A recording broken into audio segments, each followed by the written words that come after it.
The common belief, echoed in 1,000 classrooms, is a tale of ash and irrevocable loss. We are told that the great library of Alexandria, the pinnacle of ancient knowledge, was burned to the ground, its scrolls turning to smoke, its wisdom lost to the flames of ignorance and war. But what if the most tragic event in the history of knowledge was, in fact, the most successful secret relocation project ever conceived? What if the library wasn't destroyed? It was moved. Our story begins not with a conflagration, but with a quiet, desperate fear. By the mid-3rd century AD, the Roman Empire was fracturing. Alexandria, once the brilliant jewel of the Mediterranean, was becoming a tinderbox of religious strife, political instability, and economic decay. The librarian, a man named Theon, was the latest in a long line of scholars tasked with guarding the world's memory. He paced the vast, hallowed halls, his sandals whispering against the polished marble. The air, usually thick with the scent of papyrus and ink, now carried the faint, acrid smell of distant riots. He ran a hand over a leather scroll case containing Aristarchus's treatise on heliocentrism, a truth the world was not yet ready to hear. He knew the library was no longer safe. "The city eats itself from within," Theon confided to his most trusted deputy, a sharp-eyed woman named Hypatia, his own daughter. "The zealots see our scrolls as heresy. The generals see them as a source of parchment for their war machines. We are caretakers of a treasure on the edge of a precipice." The background of the library's peril is crucial.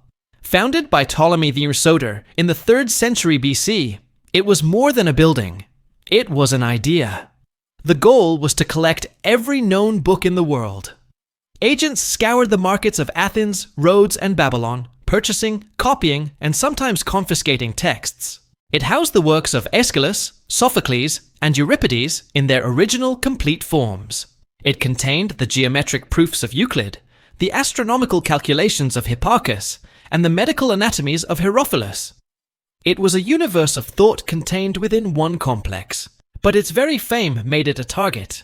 A fire during Julius Caesar's campaign in 48 BC had damaged a warehouse of scrolls near the docks, but the main library survived. The myth of its total destruction began with a small, contained incident, blown out of proportion by time and tragedy. The hidden facts of our narrative lie in the logistics. Theon and a secret council of scholars, including merchants and ship captains, loyal not to an emperor, but to knowledge itself, devised a plan of breathtaking audacity. They would not defend the library, they would empty it.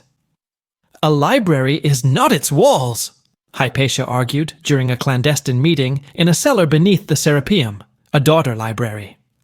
"A library is its words. The vessel can be sacrificed if the contents are saved."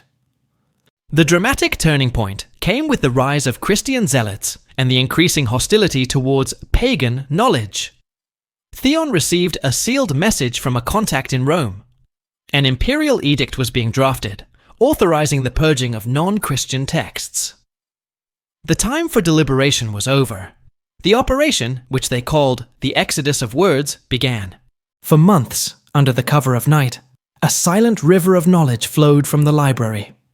Scrolls and codices were carefully packed into sealed, wax-lined ceramic jars, indistinguishable from the thousands of amphorae that carried wine, oil, and grain in and out of Alexandria's bustling port.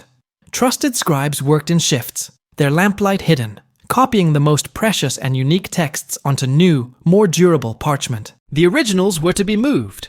The copies would serve as a decoy, a lesser collection left to face the fury of the mobs. The scale was immense. It wasn't a single ship that set sail, but a fleet of merchant vessels, departing at different times, for different, pre-arranged destinations. This is where the mystery deepens. Where did this vast repository go? The plan was one of dispersal, not consolidation. One ship, laden with the complete works of Greek philosophy and drama, sailed west, reportedly making its way to a secret scriptorium in the Atlas Mountains. Another, carrying the scientific and mathematical texts, caught the monsoon winds to the east. Historical fragments and strange archaeological finds begin to paint a picture.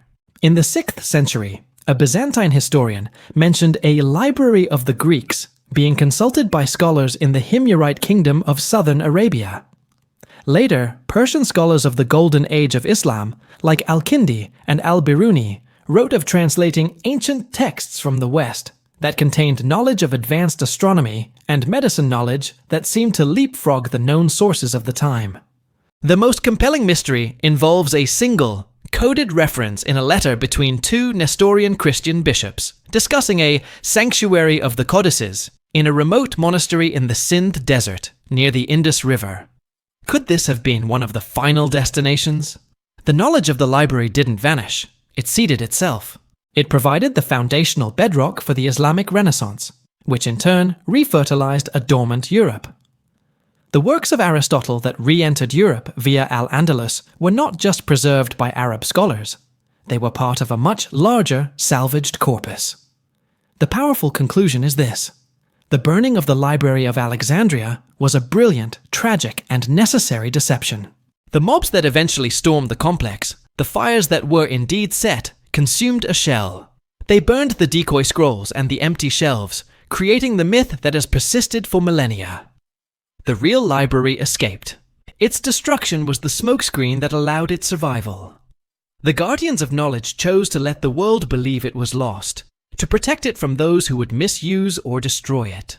They sacrificed their own legacy for the safety of the words they protected.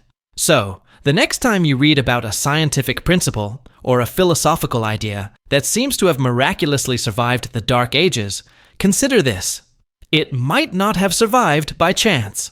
It might have been part of the Great Exodus, a silent passenger on a moonlit ship saved by the courage of those who understood that the greatest treasure of humanity is not gold, but memory, and that sometimes to preserve something, you must make the world believe it is already gone.